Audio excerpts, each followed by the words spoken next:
Ok, cho đây là crew này crew ở này này nhôm xôm na nom piរបៀបប្រើប្រាស់កម្មវិធីជាដំណាក់កាលដំបូងអញ្ចឹងនៅពេលដែលអ្នកគ្រូបើកកម្មវិធីមកយើងឃើញផ្ទាំងព័ត៌មានគ្រូហើយនិងព័ត៌មានសម្រាប់សិស្សអញ្ចឹងយើងដំបូងយើងចូលមកព័ត៌មានគ្រូសិន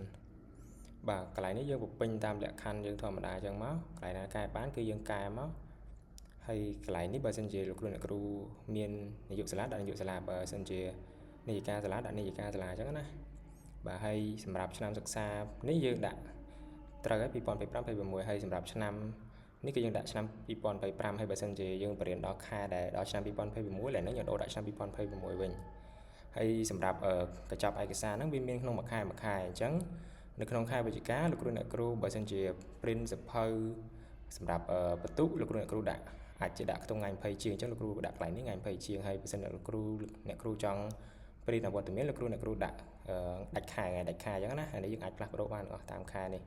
ហើយប្រព័ន្ធបន្ទុកនេះខ្ញុំធ្វើក្នុងខែវិច្ឆិកាដល់ខែសីហាក្នុងឆ្នាំហ្នឹងអញ្ចឹងណាហើយឆ្នាំក្រោយខ្ញុំនឹងអាប់ដេតព័ត៌មានផ្សេងបន្ថែមទៀតបាទនេះគឺរបៀបប្រើទី1បាទសូមអរគុណ